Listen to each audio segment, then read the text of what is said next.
Before we continue, please subscribe to the channel and tell me where you're listening from in the comments. My name is Walter Walt Grayson. I'm 71 years old, retired, and I've learned something most people don't learn until it's too late. Sometimes your own family doesn't love you, they love what you can still provide. My wife June passed 3 years ago. The house got quieter after that, quiet in the way a church is quiet after everyone leaves. I kept her mug on the top shelf, not because I used it, but because looking at it made me feel like I hadn't lost everything. I used to tell myself my son, Brian, and my daughter, Melissa, were just busy with work. Busy with kids, busy with life. It was a gentle lie I told my own heart to keep it from cracking. Then 2 weeks before my 72nd birthday, Melissa called, not a text, not a quick "hope you're well," an actual call. That should have made me happy. It did for exactly 4 seconds, because her voice had that sweet tone she only used when she wanted something. "Dad," she said, breathy, like we were in the middle of some loving family movie. "Guess what?" I asked, standing in my kitchen, staring at the calendar where June used to circle holidays in red. "We're throwing you a birthday dinner," she announced, "at our place. Everyone will be there." The whole family. I waited for the part where she said, "because we love you."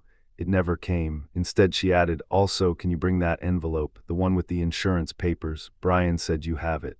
My throat tightened. I had the papers because Brian dropped them off months ago. He said it was easier if I kept important documents safe. I wasn't sure why a 71-year-old widower was the family's safety deposit box, but I played along. "Sure," I said carefully. "What insurance papers?" "The life insurance," she said like it was a grocery list. "Moms, it's just we're sorting everything out, sorting everything out." June had been gone 3 years. My hand gripped the counter. "Melissa, those papers were settled. The policy was closed." There was a pause, not shock, not sadness, annoyance. "Well," she said, "still bring what you have. It's for clarity. Dad, don't make this complicated. It's your birthday." "Let's keep it nice." That word sounded like a warning. That night Brian called too, first time in months. He didn't ask how I was. He didn't mention my birthday. He went straight to the point like a salesman with a quota. "Hey Dad," he said, "about the house, do you still have the deed copy?" I stared at the wall, a framed photo of June smiling at the beach. I remembered how she used to say, "Walt, you give too much. One day they'll treat your love like a bank account." I laughed back then. Now I didn't. "Why do you need it?" I asked. "Just planning," he said. "You know, future stuff, future stuff." They were talking about my future like it was a problem they wanted to solve. I didn't sleep much after that. My birthday dinner came fast. I ironed my best shirt, the one June bought me for our 25th anniversary. I stared at myself in the mirror and felt a strange thing, not pride, not joy, suspicion. I grabbed the envelope of papers from my desk drawer, then hesitated and slid something else into my inside jacket pocket, my old phone. It was outdated, but it recorded video. June used to tease me. "You and your gadgets," she'd say. If she were here, she'd tell me to keep it on. When I arrived at Melissa's house, cars lined the street like an event. Laughter floated through the windows. For a second, my heart softened. Maybe I was wrong. Maybe my kids had finally remembered I was human. Then I walked inside. Melissa hugged me quickly, like checking a box. Brian clapped me on the shoulder once, firm, almost possessive. "Dad," Brian smiled. "There he is, the man of the hour." I noticed something immediately. No one handed me a card. No grandkids ran up screaming, "Grandpa." No one looked at me the way you look at someone you're grateful to have. They looked at me the way you look at a person who has something you need. Melissa guided me to the dining table. "Sit here," she said, pushing me into a chair at the head of the table like it was symbolic, like I was a decoration. A centerpiece, plates were already set, but the food wasn't served. Instead, Melissa placed a folder on the table in front of me, a folder on my birthday. "Dad," she said, smiling too wide. "We just need to go through a few things quickly before dinner." Brian sat down beside her. His wife, Tasha, sat across, lips pressed tight. Melissa's husband, Greg, leaned against the counter, arms crossed like a bouncer. And then the grandkids were sent upstairs. "Go play," Melissa chirped. The moment they were gone, the room changed. The laughter stopped. The air got heavier. Brian slid the folder closer to me. "It's simple," he said. "We're just making sure everything is protected, for you." I opened the folder. Inside were documents I had never seen before, printed forms, signature lines, words like power of attorney, trust, asset management. My hands started to shake. "Not from age, from the insult." "What is this?" I asked. Melissa smiled like I was slow. "Dad, it's for your safety. You're getting older. We need to make sure bills are paid and things don't get messy." Greg finally spoke. "It's normal." Everybody does it, Tasha said nothing, but her eyes were locked on my reaction like she was watching a game. I swallowed. Why now? Why on my birthday? Brian's face hardened for a second before he forced the smile back. Because we finally got everyone together. There it was. They didn't gather to celebrate me. They gathered to manage me. Melissa pointed at a line. Just sign here and here. I looked down at the paper, my name typed neatly, my address. My bank. I felt like I was looking at my own obituary written by people who were still eating at my table. I want to read this, I said. Brian chuckled. Dad, it's legal stuff. You won't understand it all. Just trust us. That sentence landed like a slap. Just trust us. The people who hadn't visited me in weeks, the people who never called unless they needed something. I slowly closed the folder. No, I said. Melissa blinked. No, I'm not signing anything today. Brian's jaw clenched. Dad, I said no. Greg pushed off the counter and stepped forward. Walt, you're being difficult. I leaned back in my chair.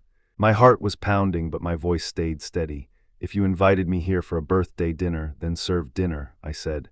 If you invited me here to take control of my life, you should have told me that before I drove over.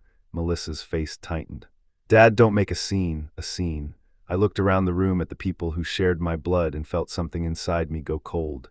Brian reached for the folder again. You're overreacting. Look fine, just take it home and sign later. Why? I asked. So I can sign it alone, without witnesses, without questions, without anyone hearing me say no. Brian's eyes flickered. That flicker told me everything.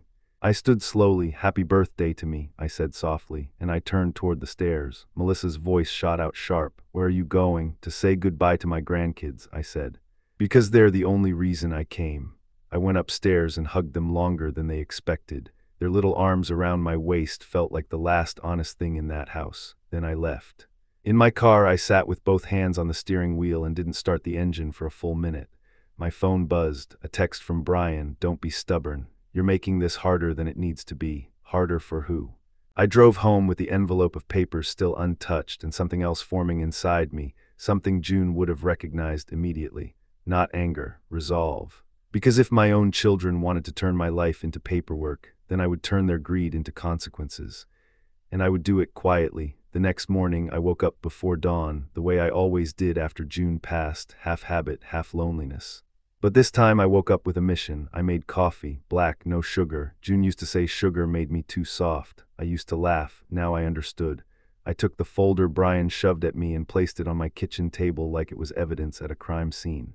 Then I did something I hadn't done in years. I called my lawyer, not the family lawyer Brian used. My lawyer. His name was Henry Caldwell. He was older than me by a few years, sharp as a tack, and he owed me nothing except honesty. Years ago, I helped him when his brother needed a job. He never forgot. He answered on the second ring. Walt, he said, you don't call unless something's wrong. Something's wrong, I replied. I didn't cry. I didn't rant. I explained. Henry was silent while I spoke. When I finished, he sighed like a man who had heard the same story too many times. Bring it in, he said. Now, by 10 a.m., I was sitting in his office, the folder open between us. He read quietly, eyes moving fast. The longer he read, the deeper the lines in his forehead became. Finally, he set the papers down and looked at me. They tried to trap you, he said. My chest tightened. Trap me how? He tapped the page. This isn't standard power of attorney. This is a full control transfer. They'd be able to move money, sell assets, change beneficiaries, and you'd have almost no ability to stop it once signed. My mouth went dry. That's illegal, I whispered. It becomes legal if you sign, Henry said. That's why they wanted your signature. They need you to hand them the knife. I stared at the papers, my own children's names printed like authority. Henry leaned forward. Walt, do you have a will on file? I have one, I said, from when June died. Henry nodded. We're updating it. I swallowed. They'll freak out. They should, Henry said calmly, because your estate plan is yours. Not theirs. I sat back and let that sink in. All those years I covered Melissa's tuition. All those nights I helped Brian with rent when he was between jobs. The down payment I gave them both at different times, pretending it wasn't a loan because I didn't want them to feel small. I wasn't a father to them. I was an emergency fund. Henry opened a drawer and handed me a notepad. Write down every account you have, bank, retirement, insurance, property, everything. I blinked. Everything? Yes, he said.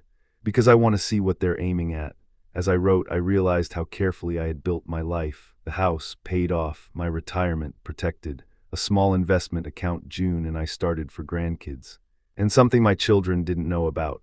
A separate trust fund June insisted we make, a June fund, she called it. meant to help the grandkids directly when they turned 25, no matter what kind of adults our kids became. June had seen this coming. I felt both grief and gratitude. Henry scanned my list and nodded slowly. Okay, he said, we're going to do 3 things. Tell me, I said. 1, lock down your accounts, he said. 2, update your will and set it in a way they can't pressure you into changing. 3, document everything. I froze. Document what? Henry's eyes held mine. Their behavior, their texts, their calls, the folder, the birthday ambush. Anything that proves coercion. I remembered my old phone, the one in my pocket. I pulled it out. I recorded some of it. Henry's eyebrows lifted. How much? Not the whole thing, I admitted. But enough to hear them pushing me. Henry nodded. Good, very good. I felt a strange shift inside me, like I had been walking alone in a storm and finally found a roof. When I left Henry's office, my phone buzzed again. Melissa. Dad, we need to talk. You embarrassed us. I read it twice. Not are you okay, not we're sorry. Embarrassed us. I typed back slow and steady. I'm available to talk at my house. Alone, no papers, no pressure. Her reply came quick. Why are you acting like we're strangers? I stared at the screen. Because you made me one. I didn't send that. Not yet. Instead, I wrote, if you want a relationship, we start with honesty.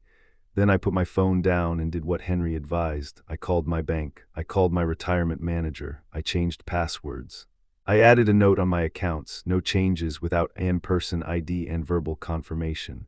Then I went home and sat in my living room. The silence was still there, but now it didn't feel like loneliness. It felt like control. That evening, a car pulled into my driveway. Melissa's SUV. My stomach knotted. She didn't ask. She didn't wait for permission. She just came. She knocked twice, hard. When I opened the door, she barged in like my house belonged to her. Dad, she snapped. What is this? Brian said you called a lawyer. I looked at her, really looked. She was my daughter. I remembered holding her when she was a baby, singing her to sleep when June was exhausted. I remembered walking her into her first day of school, and now she stood in my hallway like an enemy. Yes, I said calmly. I called a lawyer. Her eyes widened. Why? Because you put legal papers in front of me on my birthday, I said. You tried to rush me into signing away my rights, Melissa scoffed. Dad, you're being dramatic. Am I asked. Then explain why the document gives you access to sell my house. Her face flickered, just like Brian's. A flicker of panic, then anger. That's for your own good, she said. I took a slow breath. My own good or your convenience, Melissa's voice rose. Dad, stop. This is what families do. You're old. Things happen.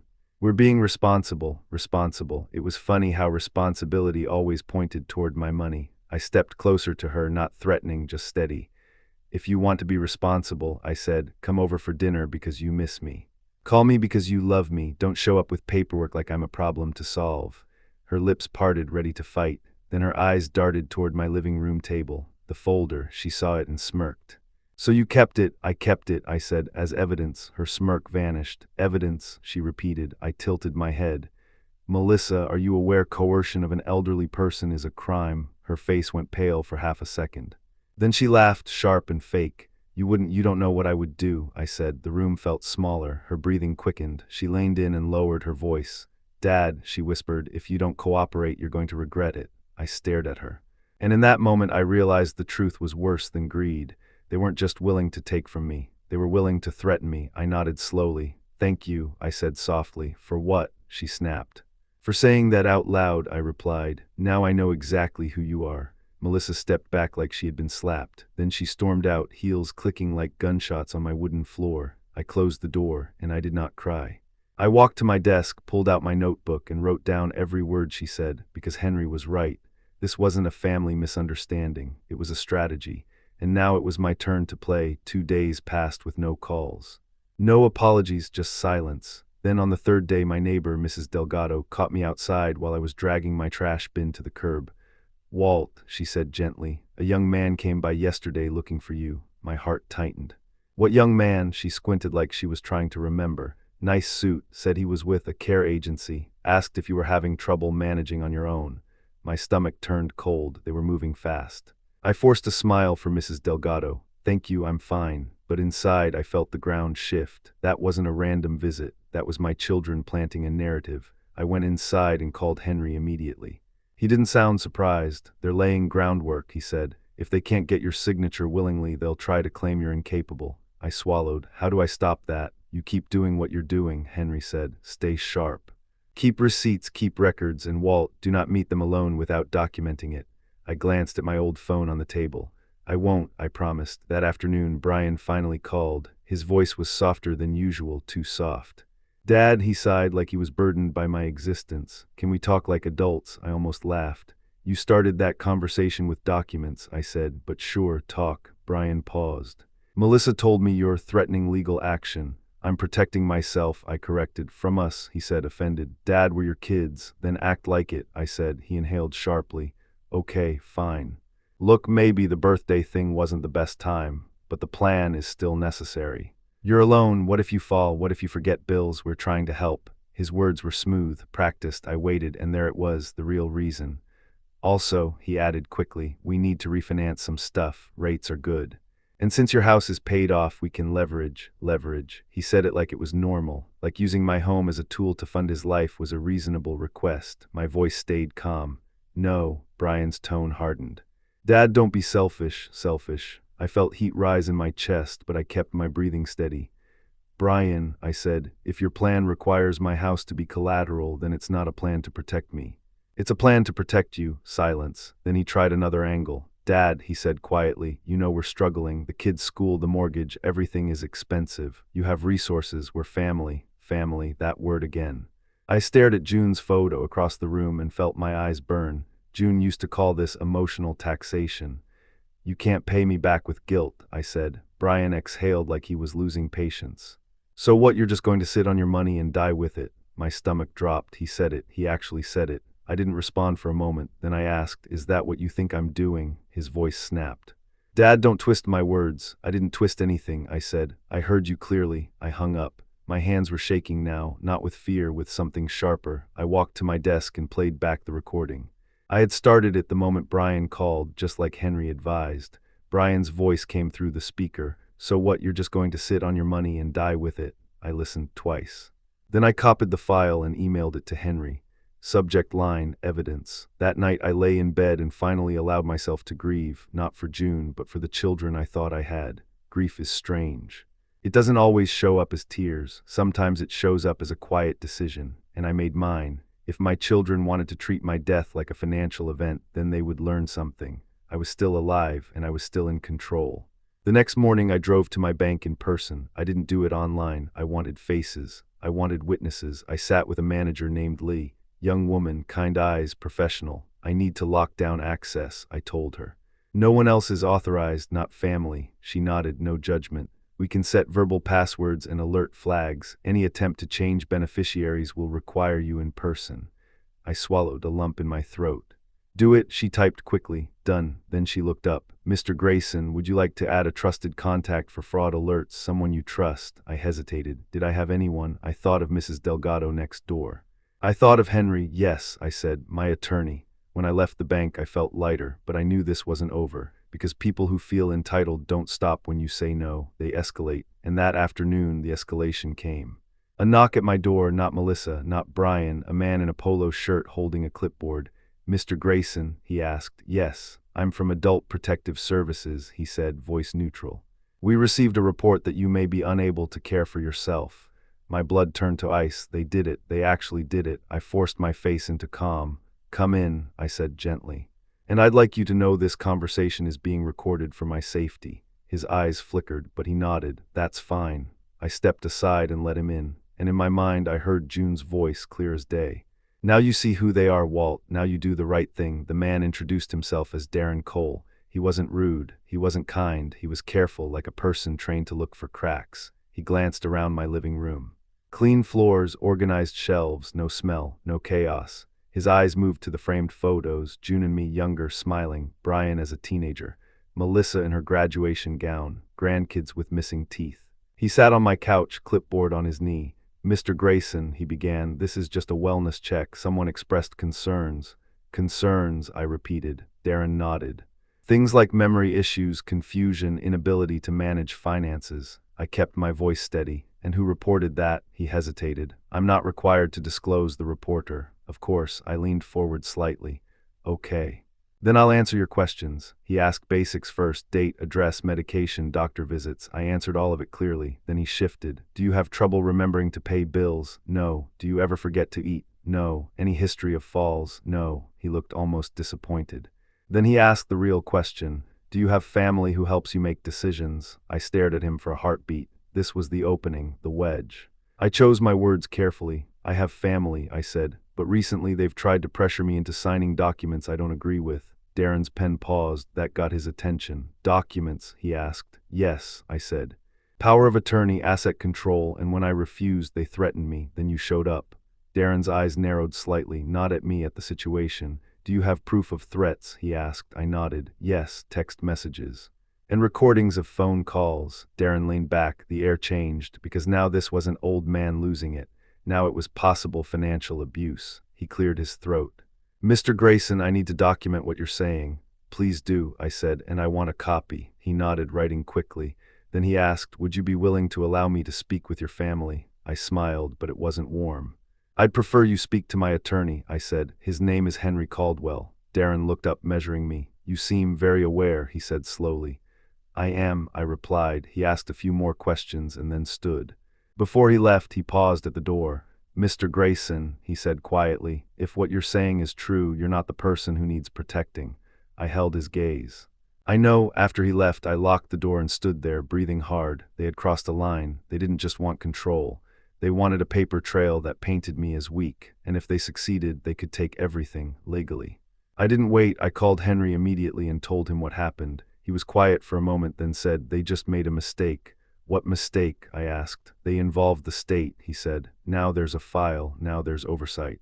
Now their behavior can backfire. My pulse quickened. So what now? Henry's voice was firm. Now we finalize your will and tighten your trust, and Walt, we prepare for the fallout. The fallout came faster than expected. That evening my phone exploded with calls. Melissa first, then Brian, then Tasha, even Greg. I didn't answer. I let it ring. Then I got a text from Brian. How dare you accuse us? You're sick. We're coming tomorrow. I stared at that last sentence. We're coming tomorrow. Not can we come, not please talk. We're coming. The entitlement was so thick I could taste it. I texted back one line, come, but understand everything will be recorded. And my attorney will be present. Silence. Then Melissa replied, hours later, you're choosing war with your own children. I looked at June's mug on the shelf. I whispered, no, sweetheart. Then I typed the truth. You already did. And for the first time in years, I slept without guilt. Because the next time they walked into my house, they wouldn't be walking into a helpless old man's life. They'd be walking into a plan.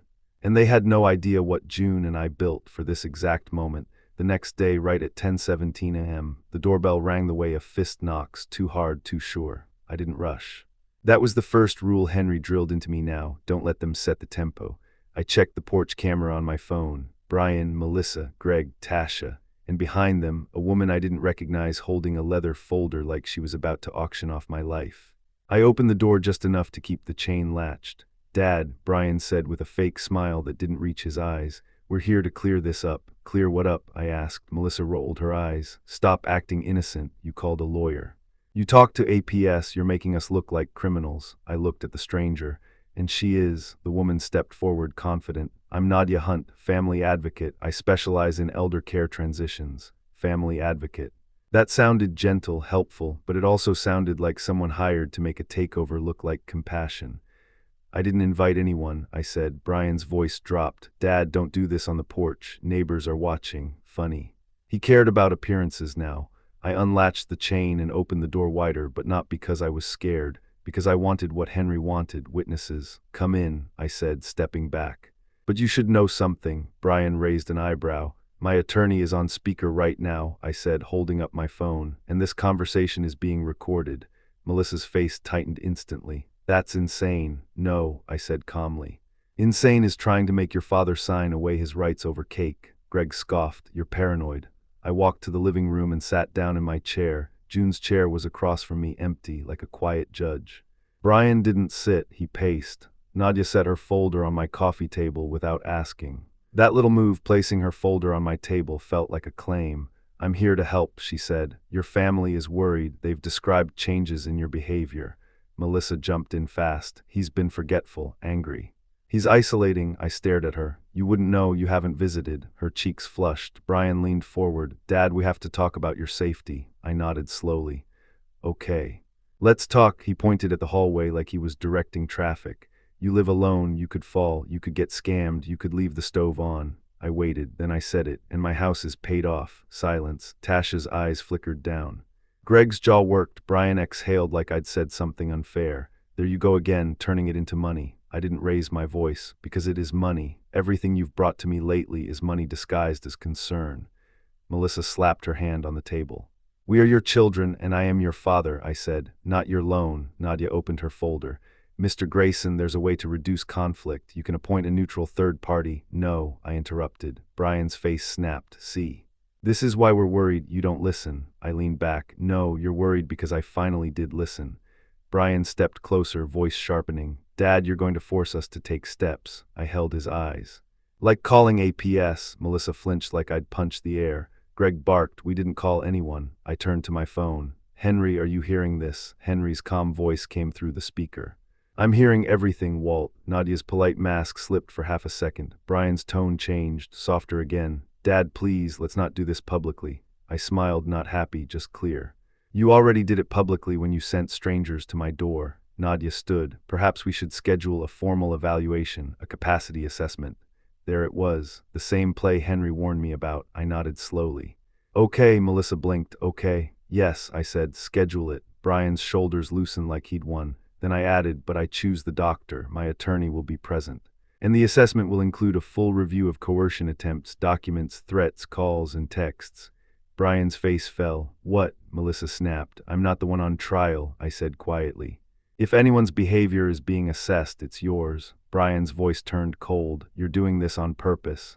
I looked at him and felt something heavy settle into place. Yes, I said, on purpose, because you came to my birthday with papers. Because you tried to scare me with a state visit, and because you still haven't said one simple sentence. Melissa frowned. What sentence? I'm sorry, Dad. The room went still. Tasha's lips parted slightly like she was shocked by the honesty. Brian looked away first, then Nadia snapped her folder shut. This isn't productive. I stood, slow but steady. Then we're done. Brian's eyes narrowed. Dad, leave, I said. Melissa's voice rose. You can't kick us out. I held the door open. Watch me. They filed out like a storm that didn't get the damage it came for. On the porch, Brian turned back. This ends one way, he said. I kept my voice low. Not the way you think. When the door closed, my knees finally trembled. Not because I was weak, because I'd just seen how far they were willing to go, and I knew the next move wouldn't be words.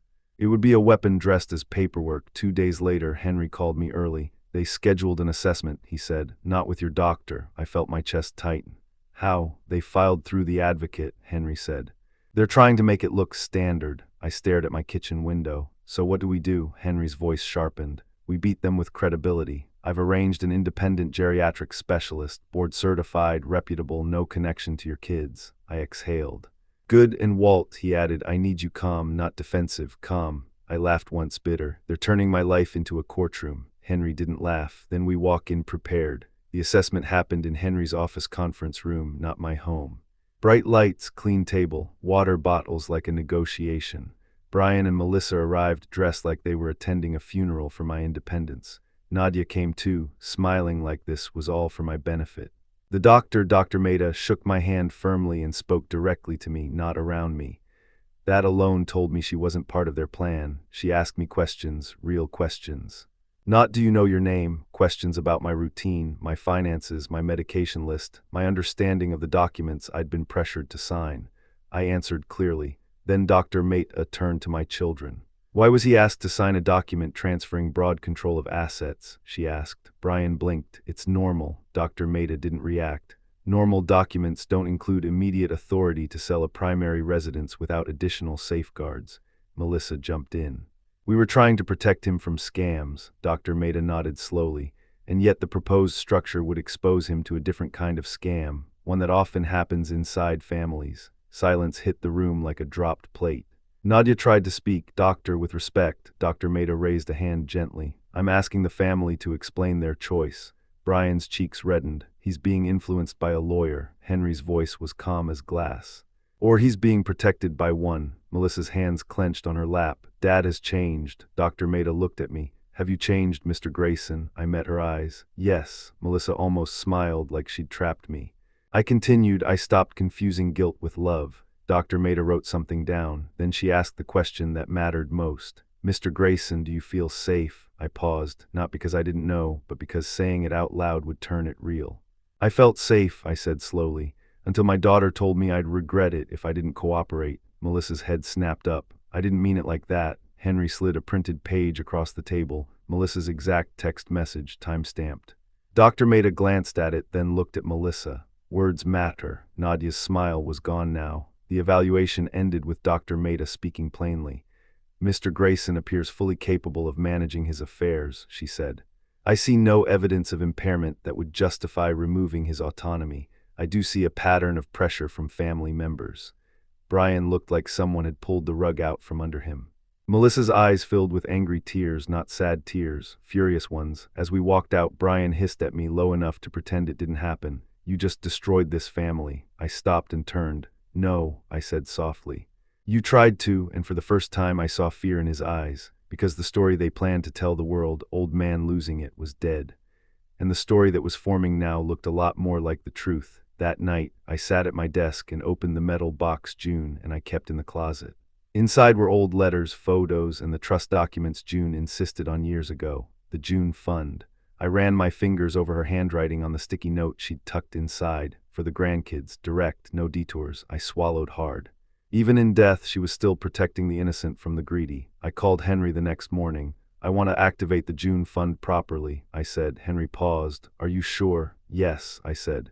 Not today, not tomorrow, but I want it locked so tight that even if someone tries to twist my arm later, it won't move. Henry exhaled. Okay, we'll structure it with an independent trustee. Distributions based on age and education milestones. Your children can't touch it. I felt something loosen in my chest. Then Henry said, there's another thing. What? I looked into Nadia Hunt, he said. My stomach tightened. And she isn't just a family advocate. She has worked with attorneys who handle guardianship petitions. Guardianship, the nuclear option. It was the legal way to erase a person while they're still alive. They were going to try to take me, I whispered. Henry didn't soften it. Yes, my hands turned cold. I didn't cry. I didn't break. I got very still. Henry, I said, I want a meeting. With them, he asked. Yes, I said. But on my terms. Henry hesitated a fraction. Walt, they're escalating. I know, I said. That's why I'm ending it. We scheduled a family resolution meeting at Henry's office for Friday. Henry advised me to bring one more thing, transparency. So I recorded a video that night in my living room, sitting in June's chair for the first time since she died. I looked into the camera and spoke like I was talking to my grandkids in the future. I said who I was. I said what happened at my birthday dinner. I said how I felt being treated like a wallet. I said I was not confused. I was awake. Then I placed the video file into a sealed digital folder Henry could access only if needed. Insurance. Not against strangers, against blood. Friday arrived. Brian and Melissa showed up with Nadia again as if she was their shield. They walked into Henry's office like they were doing me a favor. Brian started the moment he sat down. Dad, we're willing to move past this if you stop acting like we're enemies.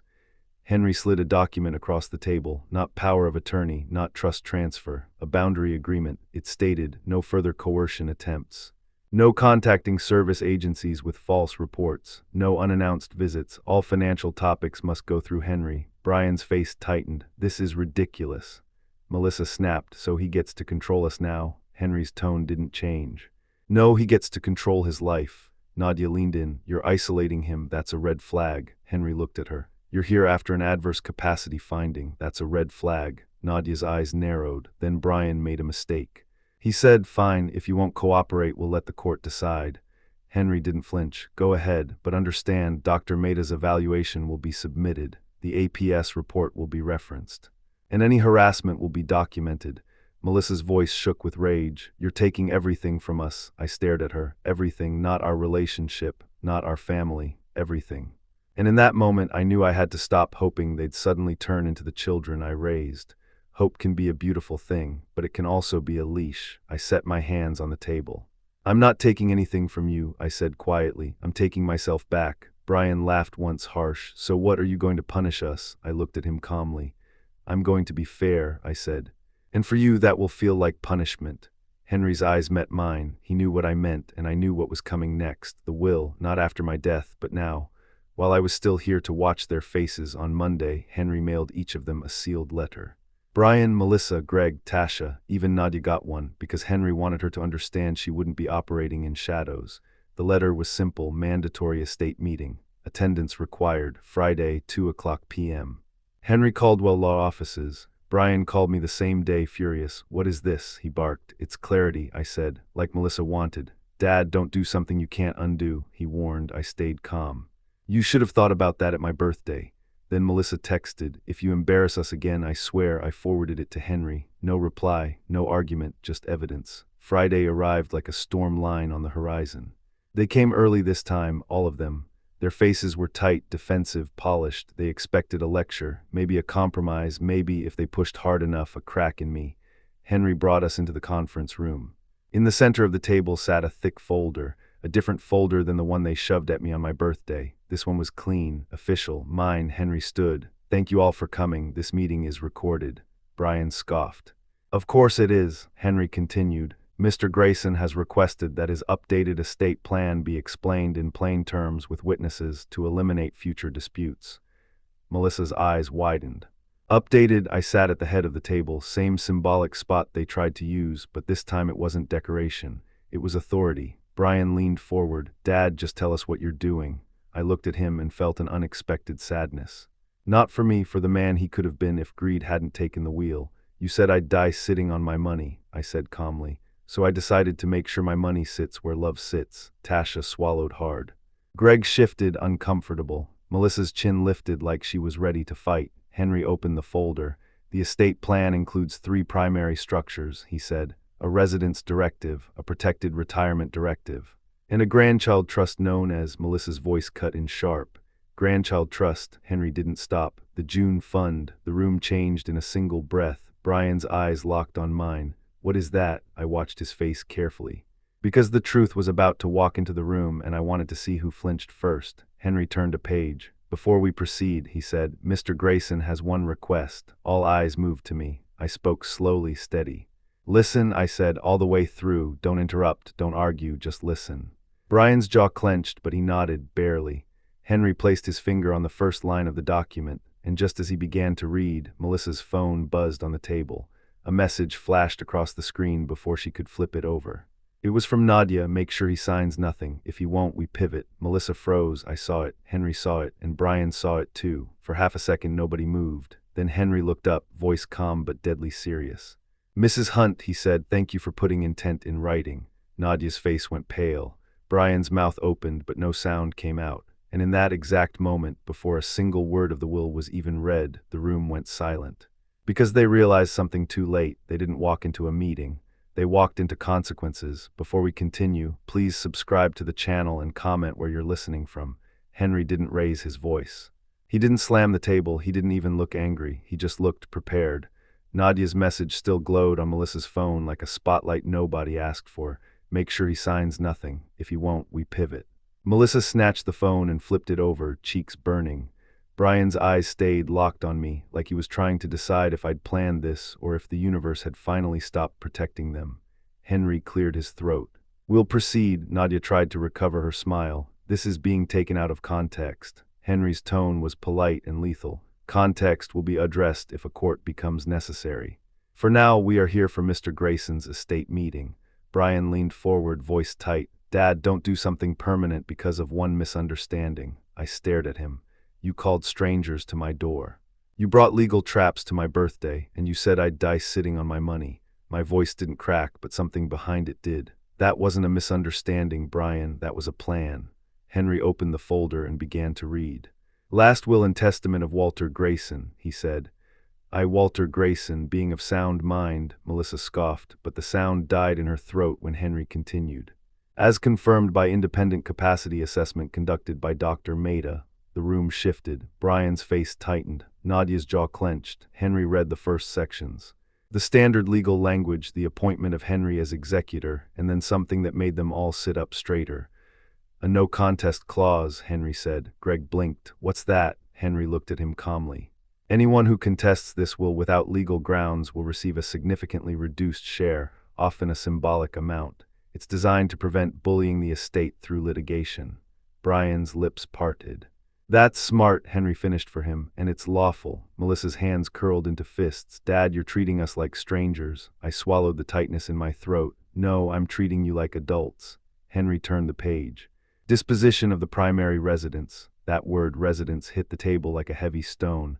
Brian sat forward, Melissa's eyes sharpened. Even Tasha leaned in slightly, like she couldn't help herself. Henry read slowly, clearly.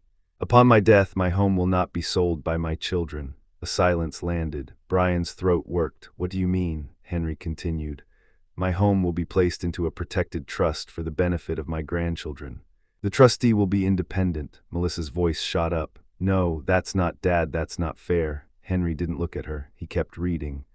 The trust will allow any grandchild to live in the home temporarily for education or hardship support under trustee approval. Otherwise, the home will be maintained, and after 10 years, the trustee may sell the property and distribute proceeds to the grandchildren equally. Brian's face went pale. So we get nothing from the house, I finally spoke quietly. You tried to leverage it while I'm alive. Why would I reward that when I'm gone? Melissa's eyes shimmered, but it wasn't pure sadness. It was rage mixed with panic. Henry turned another page. Retirement assets. Here it came. Henry read. My retirement accounts will be used first to settle any outstanding medical or end-of-life expenses. The remainder will be split as follows. Brian's shoulders eased slightly, like relief tried to crawl back into him. 70% to the June fund. Brian's relief shattered. What? He barked. Henry continued, unbothered. 20% to charitable giving in my late wife June's name, specifically local community food support and elder fraud prevention. Melissa's mouth fell open. Dad, you're giving our money away. I stared at her, pain finally rising like a tide. It was never your money. Henry finished the line. 10% will be divided between Brian Grayson and Melissa Grayson under strict conditions. Brian sat back like he'd been slapped. Conditions. Henry nodded. The conditions are written explicitly. He read them. No further attempts to obtain guardianship or power of attorney. No financial pressure placed on Mr. Grayson. No false reports to service agencies. No unannounced visits. Contact must be respectful and scheduled. Both children must attend family counseling sessions for a minimum of 6 months with participation verified by the counselor. Melissa's voice shook. Counseling. Dad, you can't control us like that. I leaned forward, finally letting my voice sharpen. You tried to control me with paperwork. I'm giving you one path back, with proof that you actually want a relationship, not my accounts. Tasha spoke for the first time, small voice, almost a whisper. He's giving you a way back. Brian turned on her. Stay out of this. Henry raised a hand. Let's continue. Then Henry read something that turned the room from tense to stunned. A personal letter from June Grayson is attached and must be read aloud at this meeting. My chest tightened like someone had wrapped a belt around my ribs. Melissa blinked rapidly. Mom wrote a letter. Brian's voice softened for the first time, almost involuntary. Why haven't we seen it? I swallowed. Because she wrote it for the day you stopped seeing me as your father. Henry unfolded the letter. June's words weren't loud. They didn't need to be. Henry read, voice steady. She wrote about love that becomes entitlement, about children who confuse inheritance with affection, about how my kindness was not weakness, about how she feared the day they'd come for me like creditors, not family. And then Henry reached the final paragraph, June's request. I want Walt to protect the grandkids from the hunger in their parents' hearts. I want him to leave the door open for healing, if repentance is real, but I do not want our legacy used to fund greed. Melissa covered her mouth. Greg stared at the table. Even Brian's eyes went glassy, but he blinked it back hard, like emotion was an enemy too. Henry set the letter down. The room was quiet, not because they were being polite, because they didn't know how to breathe. And that's when I said the sentence that ended the fight inside me. This is the first birthday gift I've ever given myself, I whispered. Freedom. Brian pushed his chair back so fast it scraped the floor. This is manipulation, he snapped. You're punishing us. Melissa's tears spilled now, but her voice stayed sharp. Dad, you're embarrassing us on purpose. I looked at her and felt something break, not in anger, but in grief. You keep saying embarrass, you never say hurt. Henry stayed calm. If you'd like, I can explain the legal reasoning behind each section. Brian jabbed a finger at Henry. Of course you'd love that. You're poisoning him against us. Henry didn't blink. Mr. Grayson didn't need poisoning, he needed protection. Nadia finally spoke again, voice smooth. Walter, think about what this does to your family. This is extreme. I turned my head slowly toward her. You don't get to use the word family in my presence. Nadia's smile tightened. I'm trying to keep everyone safe. Safe, I repeated. Then I reached into my pocket and pulled out my old phone. I set it on the table. The sound it made, plastic on wood, was small, but it landed heavy. I have recordings, I said. Melissa's face drained. Dad, no. You wouldn't. Brian's eyes widened. You recorded us, I nodded, because you gave me no choice. Henry spoke gently. For clarity, recording laws vary by jurisdiction. Mr. Grayson and I have reviewed the applicable rules for these conversations. We are not here to publish anything. We are here to document coercion. Brian's voice rose. This is insane. This is— Stop, Tasha said suddenly. Everyone froze because Tasha had been quiet for years. Tasha's hands trembled as she placed them flat on the table. I'm tired, she said, voice breaking. I'm tired of pretending this is normal. Brian snapped. Tasha, she looked at him with tears in her eyes. You told me you just wanted Dad's help, but you weren't asking for help. You were planning. You had spreadsheets. Brian went still. Melissa stared. Spreadsheets. Tasha nodded, wiping her cheeks. He showed me numbers. He called it future security. He said once Dad signs, everything becomes easier. Brian's jaw tightened. You're twisting. I'm not twisting anything, Tasha said, voice stronger now. You said it in our kitchen. You said he won't need it much longer. The room went dead. Not one person moved, not even Melissa. Brian's face turned red, then pale, then red again, like his body couldn't decide what to do with shame. I felt my throat close. But I forced words through it. You said that, I asked. Brian's eyes flickered toward me, then away. I didn't mean you said it, I repeated, quieter. You said it about your father. Melissa's tears slowed. Her expression shifted, confusion, horror, denial, all fighting for the same space. Greg looked at Brian like he was seeing him for the first time. Nadia stood abruptly. This meeting is turning emotional. We should stop. Henry's voice cut clean through hers. Sit down, Mrs. Hunt. Nadia paused. Henry continued, calm but firm. This meeting is recorded. You're free to leave, but understand. Any further contact with Mr. Grayson without counsel present will be treated as harassment. Nadia's eyes narrowed, then she sat back down, mask back on but shaken. I looked at Melissa. Did you know? I asked. Melissa shook her head fast. No, Dad, I swear I didn't know he said that. Then her voice turned on Brian, suddenly furious. What is wrong with you? Brian slammed his palm lightly on the table. I was stressed. We were struggling, I nodded slowly, and you decided my death was your solution. Brian's face crumpled for a second, then he hardened again. You're making me the villain. I leaned in, voice low. You made yourself one. I just stopped covering for it. Henry opened another file, one more item. He slid a printed page forward. It was the APS visit summary, what the caseworker had written after meeting me.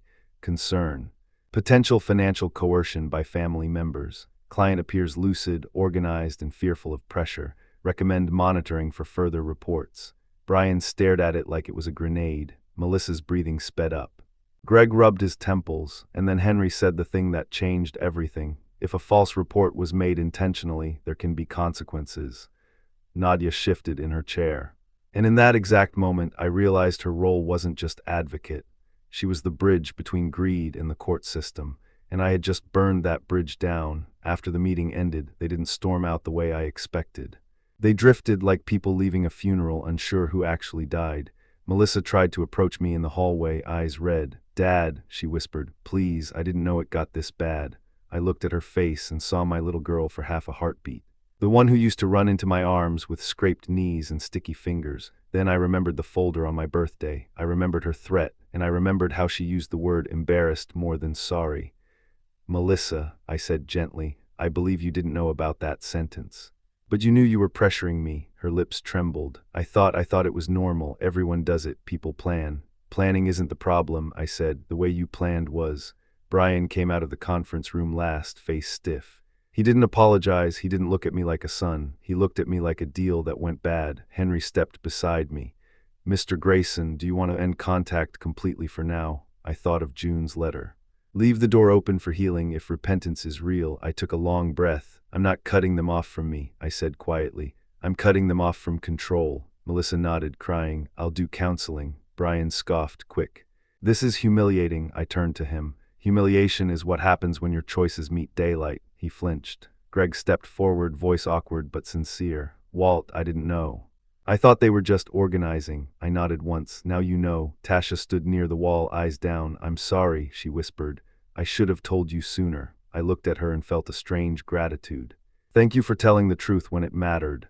Melissa wiped her cheeks and asked, "Dad, do you hate us?" That question hit me harder than anything, because hate would have been easier. Hate means you still feel powerful. What I felt was grief, a tired old grief. "I don't hate you," I said softly. "I'm disappointed and I'm hurt, and I'm done pretending those things aren't real." Brian muttered, "So what now?" "We just lose everything." I looked him dead in the eyes. "You didn't lose anything you ever earned. You lost access to something you thought you were entitled to." He clenched his jaw. "You're choosing strangers over your kids." I shook my head slowly. "I'm choosing my grandkids over greed." Melissa's voice broke. "Dad, please don't take us out of your life." I nodded. "Then earn your way back in." Henry handed each of them a one-page agreement, a simple document, not about money, about behavior. No pressure, no surprise visits, no legal threats, no agency reports, counseling participation, respectful communication. Melissa signed immediately, hands shaking. Greg signed too. Tasha signed, then looked at Brian with a kind of quiet challenge. Brian stared at the paper for a long time, then he pushed it back. "I'm not signing that," he said. Melissa gasped. "Brian," he stood, jaw tight. "I'm not going to be treated like a criminal." I stood too, slowly. "Then you don't get to be treated like family," I said. "Not until you remember what family actually means." Brian's eyes flashed with anger and then something else beneath it. Fear, because he understood what refusing to sign meant. No access, no leverage, no shortcuts. He stormed out. The door closed behind him, and the quiet that followed wasn't empty, it was honest. Melissa cried quietly. I didn't comfort her the way I used to, not because I was cruel, because comfort without accountability is how we got here. A week passed, no surprise visits, no threats, no advocates, just a few careful texts from Melissa. "I'm sorry, Dad, I started counseling today." Another, "I want to learn how to love you right." Each message felt like a small brick in a new foundation. Brian stayed silent, and silence from him was louder than anything he'd said. One afternoon, my oldest grandchild, Lily, 17 now, smart eyes, June's chin, asked if she could come over. Alone. When she arrived, she didn't ask about money. She didn't ask about the will. She just hugged me hard like she was trying to stitch something back together. "Grandpa," she whispered, "I heard there was a meeting." I nodded. "There was." She pulled back, eyes wet. "I don't want you to feel alone." That sentence, simple, honest, did something inside me that none of the legal documents ever could. I swallowed. "I'm not alone," I told her. "I have you." She sat with me in the living room and I showed her a photo of June. "She was the strongest person I ever knew," Lily said softly. I smiled, eyes burning. "She still is." Later, Henry called. "Walt," he said, "I wanted you to know something. Nadia Hunt has withdrawn from involvement. She knows the record now carries risk." I exhaled slowly. "Good." And, Henry added, "APS closed the case with notes supporting your capacity and noting potential coercion. If anyone tries again, it won't go the way they think." I leaned back in my chair. For the first time in a long time, I felt safe in my own life. That evening, Melissa came over, scheduled as agreed. She brought a pie, but she didn't walk in like she owned the house. She stood at the door like someone asking to be let back in. "I'm here," she said quietly, "because I miss you." No paperwork, no folder, no fake sweetness. Just a trembling truth. I nodded and stepped aside. "Come in." She sat at my kitchen table, hands folded like a child again. "I was wrong," she said. "I let fear and greed and pressure twist me. I'm sorry." I watched her carefully. "Not for performance, for sincerity." "I believe you're sorry," I said, "but trust isn't a switch, it's a road." She nodded. "I'll walk it." Then she whispered, "Will Brian ever come back?" I stared at June's mug on the shelf and felt that old ache. "I left the door open," I said, "but he has to choose to enter as a son, not a collector." Melissa cried quietly, and I did something I hadn't done in a long time. I reached across the table and held her hand. Not because she deserved immediate forgiveness, but because healing requires a starting point. A month later, Henry invited us again, just me, Melissa, Greg, Tasha, to confirm the trust structure for the grandkids. Lily came too, as a witness to the future. Henry explained the June Fund in simple terms: education support, emergency support, and a stable foundation no one could steal. When Henry finished, he looked at me. "Any final words, Walt?" I looked around the room, at the people trying, at the empty chair where Brian should have been. Then I spoke. "Love without boundaries becomes a prison," I said softly. And I spent too long locked inside it. The room went silent again, but this time it wasn't shock, it was understanding. And when I walked out of Henry's office into the sunlight, I felt June beside me, not as a ghost, not as a memory, but as a promise kept. Because in the end, my revenge wasn't cruelty, it was clarity, it was protection. It was leaving something pure behind, untouched by hunger. And that was the legacy that finally made the room go silent.